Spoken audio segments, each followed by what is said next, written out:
artificial intelligence tools with intelligence. English speaking skill.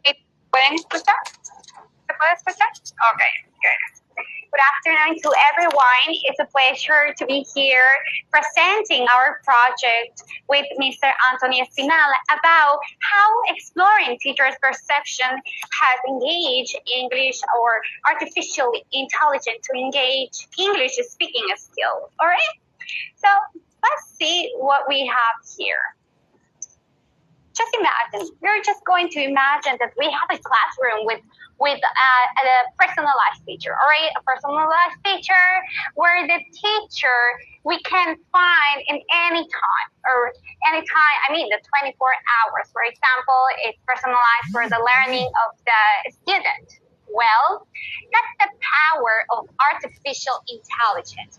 In recent years, we have seen AI make a strong impact in language learning, where the need to improve English speaking skill is critical. However, as English continues to be a global lingua franca, in addition, this presentation will explore the effect on English language teaching, especially in developing speaking skills. Now, let's see the objectives. The main objective or the general objective.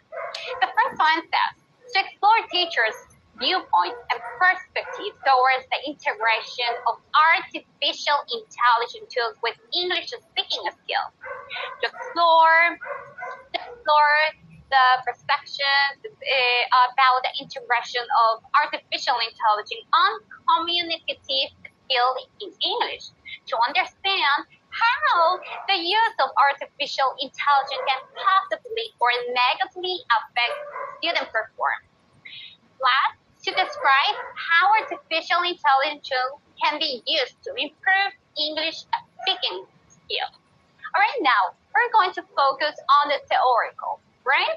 Here I have the national and also the international background. Let's start with the national. According to González Figueroa 2024, he mentions that students depend on this tool. Well, that's critical, right? That's very something that we can say, it's negative about artificial intelligence. But a study conducted in Ecuador, teachers mentioned that they have a really good experience on using artificial intelligence in education. But a lot of them have a concern about that the students are being a little bit lazy. Why? Because maybe they think that they have everything on their hands. They only have ChatGPT, or they can use ChatGPT, put anything, any task, or they can use any information to go to math or science or medicine or whatever, right? But here is the issue. There is a possible diminution of the critical thinking because they are not using their brain. They are not using their critical thinking. They are only using technology, a robot, which is artificial intelligence. But nevertheless, or in addition, teachers emphasize that they need to have a balance. What I mean a balance between artificial intelligence and a human. I mean the critical thinking, the brain, all right? Now, let's go on the international background. Here is the Turing 2023. According to him, he mentions to have a balance between AI tool and traditional teaching methods to ensure effective language skills.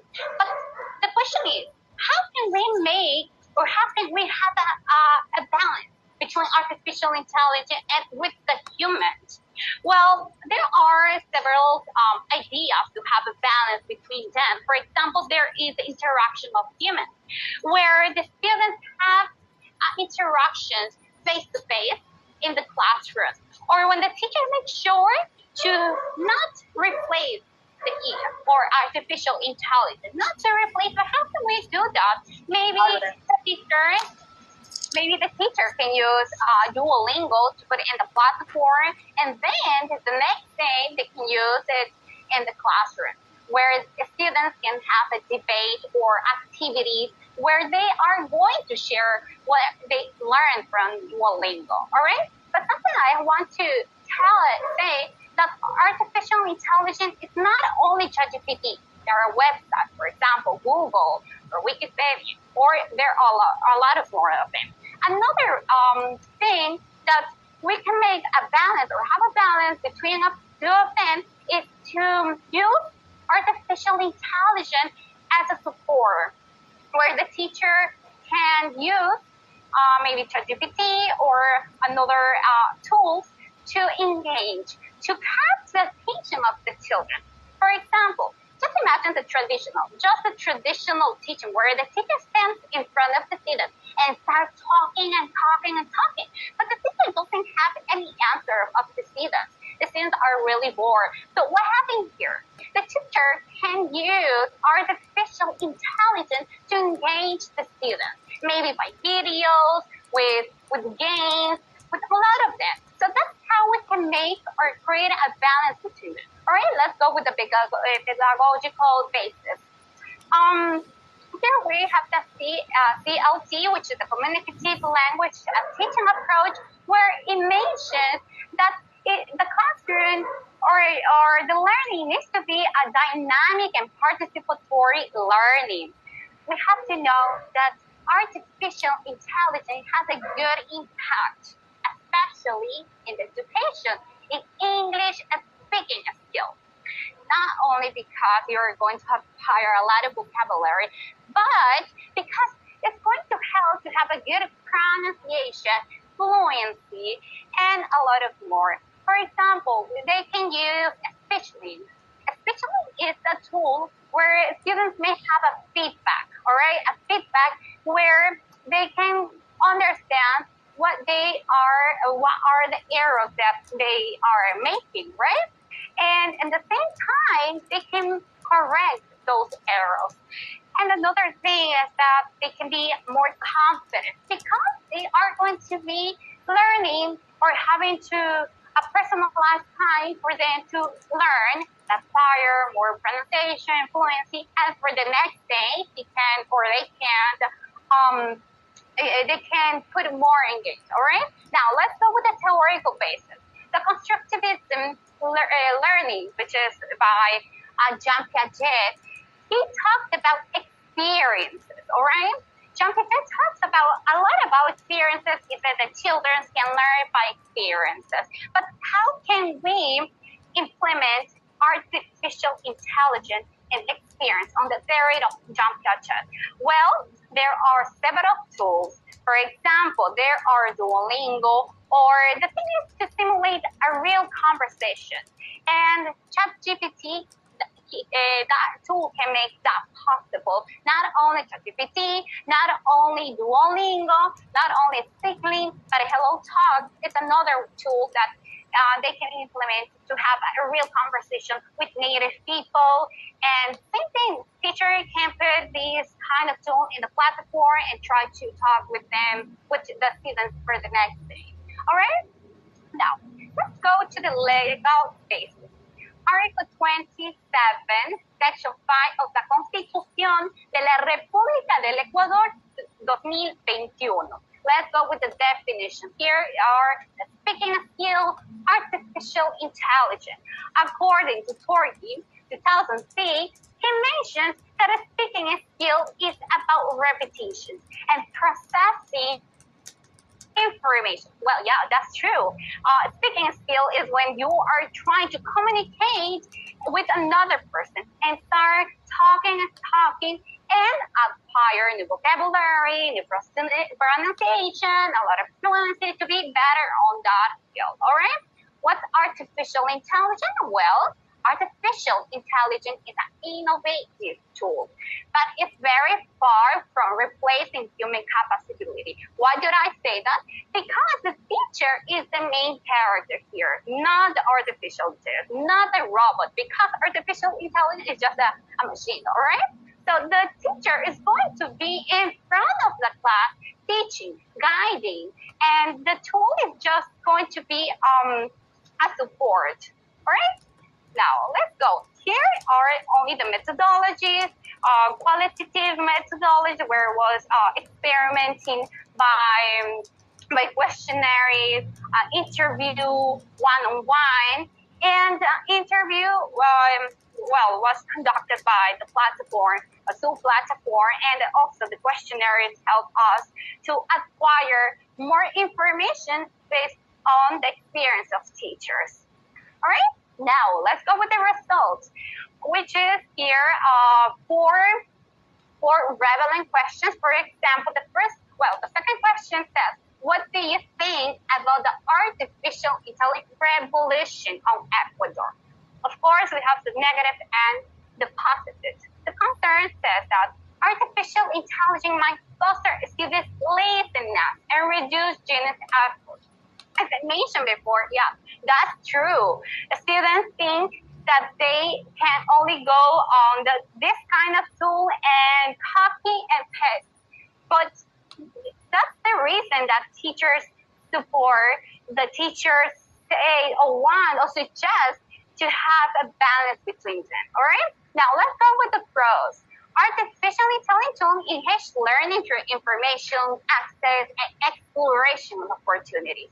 Number 4, it says, what is your opinion of artificial intelligence to improve English language teaching?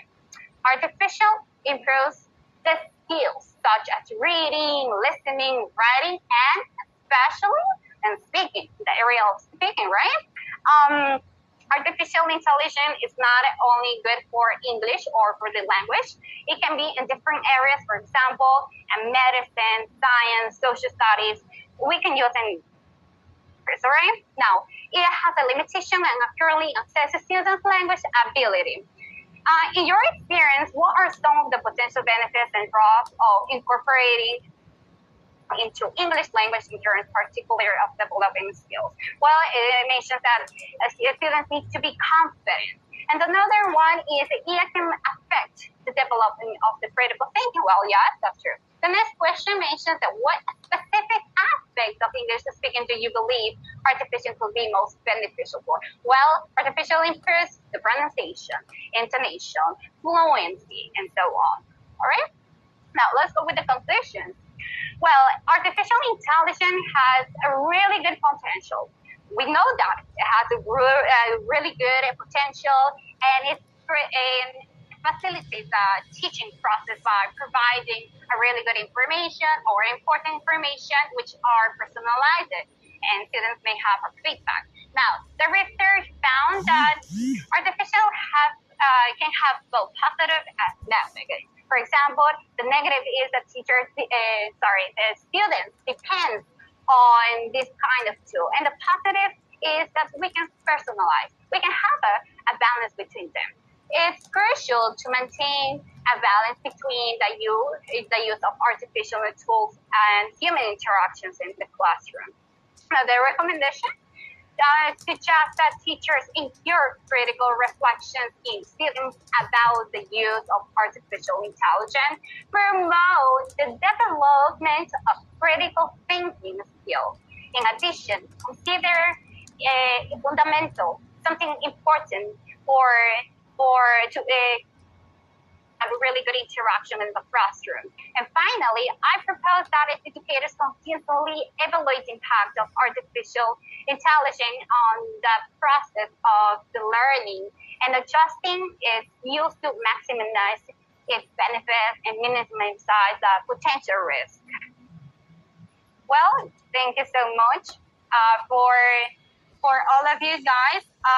La inteligencia artificial es una herramienta que tiene mucho poder, pero hay que saber utilizarlo. No simplemente copiar y pegar.